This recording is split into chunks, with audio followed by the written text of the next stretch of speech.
Hello everyone, कैसे हो सब। आज की वीडियो में बात करेंगे हवलदार की जॉब प्रोफाइल के बारे में।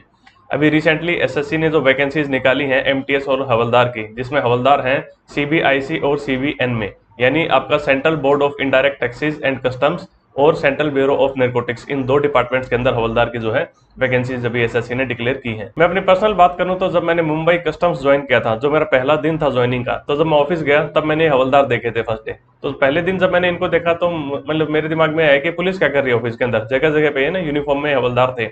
मतलब मुझे बाद में पता चला कि पुलिस नहीं है, ये अपने कस्टम्स के ही जो है हवलदार है। इनकी यूनिफॉर्म जो है थोड़ी अलग होती है। मुंबई की बात करें तो हवलदार की जो ड्रेस है वो मुंबई पुलिस की ड्रेस से काफी हद तक मैच हो रही थी। अब वहां पे मैंने इन लोगों का मेन काम जो देखा वो ये था कि भाई एक ऑफिस से दूसरे ऑफिस, मतलब डॉक्यूमेंट्स लेके जाना, फाइल कैरी करना यहाँ से वहां, और प्लस जो भी ऑफिसर थे उनके रूम के बाहर ऐसे गार्ड करना। बेंच लगी होती थी, बेंच पे लोग बैठे रहते थे, प्लस उनकी गाड़ी से लेके ऑफिस तक कोई सामान लेके आना, या ऑफिस से लेके गाड़ी तक लेके जाना, या फिर गाड़ी को एस्कॉर्ट करना। एक जगह से दूसरी जगह कोई इंपॉर्टेंट डॉक्यूमेंट्स जा रहे हैं तो साथ में हवलदार को भेज देते थे ड्राइवर के साथ कि आप ये डॉक्यूमेंट्स ले जाओ, इस ऑफिस से दूसरे ऑफिस लेके जाने हैं।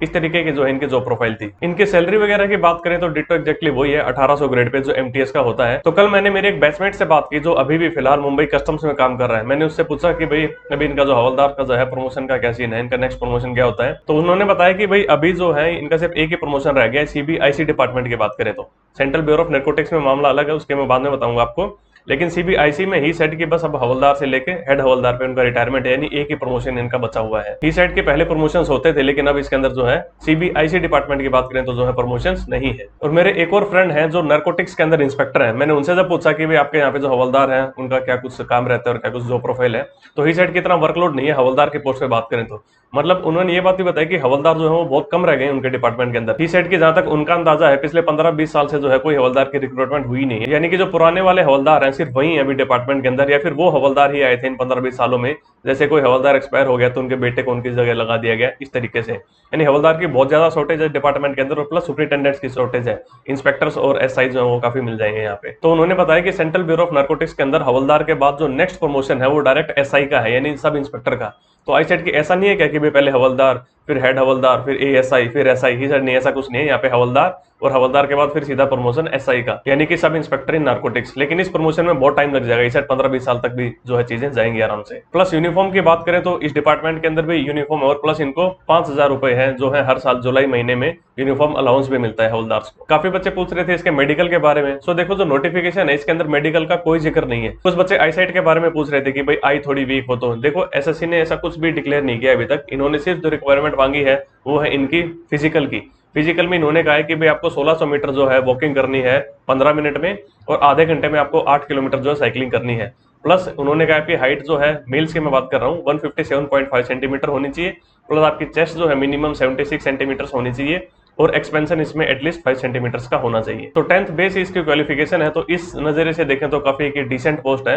हवलदार एक यूनिफॉर्म वाली पोस्ट है, तो मतलब बाहर का कोई भी बंदा आपको देखेगा तो एक रिस्पेक्टेड जॉब लगेगी कि भाई यूनिफॉर्म के अंदर बंदे हैं जो देश की सेवा कर रहे हैं। शानदार तैयारी करो, इसकी हो जाएगा। अभी करीब 3 महीने हैं इसके एग्जाम होने में, और साथ में मॉक टेस्ट जरूर लगा लेना। टेक्स्ट बुक के मॉक टेस्ट जो है 360 रुपीज में आपको 1 ईयर का अनलिमिटेड सब्सक्रिप्शन देते हैं, यानी 360 रुपए में आप अगले 1 साल तक जितने चाहो मॉक टेस्ट दे सकते हो। और प्लस जैसे ऑलरेडी यहाँ पे लाखों बच्चे ऑलरेडी इस प्लेटफॉर्म पे जुड़े हुए हैं, तो इतने ज्यादा बच्चों के लेवल पे जब आप जाके कोई मॉक टेस्ट दोगे तो आपको अपने रैंक का एक बेटर आइडिया लगेगा कि इतने सारे बच्चों में आपकी जो है रैंक क्या आती है। प्लस आप इसमें मेरा कोड यूज करना भाई BHAI, इससे आपको 10% डिस्काउंट मिल जाएगा। और इसमें आप एग्जाम वाइज भी मॉक टेस्ट दे सकते हो और सब्जेक्ट वाइज भी मॉक टेस्ट दे सकते हो। अगर आप अकेला मैथ्स का देना चाहो तो वो इसमें ऑप्शन है, अकेले इंग्लिश के लिए, अकेला रीजनिंग के लिए, अकेले जीके के लिए, फिर कंबाइंड जैसा एक्सो में एग्जाम पेपर आता है उस तरीके के मॉक टेस्ट भी हैं।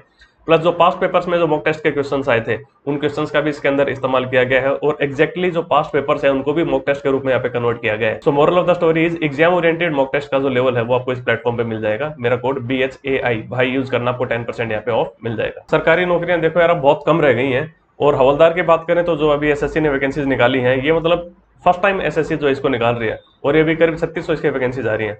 अब मान के चलो दोबारा एसएससी ने कभी वैकेंसीज निकाली तो इतनी वैकेंसीज दोबारा कभी नहीं आनी है। ये बहुत बढ़िया मौका है, क्योंकि इतने सालों से कोई रिक्रूटमेंट हुई नहीं थी, अब एकदम से रिक्रूटमेंट हो रही है। तो मतलब इतने सालों की वैकेंसीज को एक साथ यहाँ पे ऐड किया गया है। ये भी हो सकता है कि अगली बार एसएससी जब इसके वैकेंसी निकाले तो सिर्फ 500, 700, 300 या मैक्सिमम 800-900 वैकेंसीज निकल के आए। सो अभी बहुत बढ़िया मौका है। 3600 वैकेंसीज हवलदार की कम नहीं होती हैं। अगर आपको सिलेक्शन लेना है इसके अंदर सो जी जान से लग जाओ, अगले 3 महीने भूल जाओ सब कुछ दुनियादारी, सिर्फ पढ़ाई के ऊपर फोकस करो। और काफी बच्चे ये भी पूछ रहे थे कि हवलदार का कोई अलग से टेस्ट होगा क्या? नहीं, ऐसा ऐसा कुछ नहीं है। एमटीएस का और हवलदार का एक ही टेस्ट होगा। इसके अंदर जो आपको पोस्ट प्रेफरेंस भरवाई गई है आपको उसी हिसाब से भरनी है। आपको इसके अंदर पोस्ट प्रेफरेंस जो है वो जम्बल्ड भरनी है, यानी आप हो सकता है कि एक स्टेट का हवलदार को आप ऊपर भरो, फिर दूसरे स्टेट के एमटीएस को नीचे भरो, फिर किसी और स्टेट के एमटीएस को और नीचे भरो, फिर किसी और स्टेट के हवलदार को आप और नीचे भरो। यानी हवलदार और एमटीएस की जो आप प्रेफरेंस भरोगे आपको जम्बल्ड आप किसी भी तरीके से भर सकते हैं। उसका कोई अलग से एग्जाम नहीं होगा। एक ही एग्जाम से एमटीएस की अलग कट ऑफ लगेगी और हवलदार की आपकी अलग कट ऑफ लगेगी। स्टेट वाइज सबके अपनी अपनी अलग अलग कट ऑफ होंगी। तो चलिए इस वीडियो में इतना ही रखते हैं, और कोई आपके डाउट हो तो कमेंट सेक्शन में पूछ लेना। आई विल ट्राई कि मैं एक और वीडियो बना के आपके फर्दर डाउट्स जो है वो क्लियर कर दूंगा। So tata, take care, bye bye.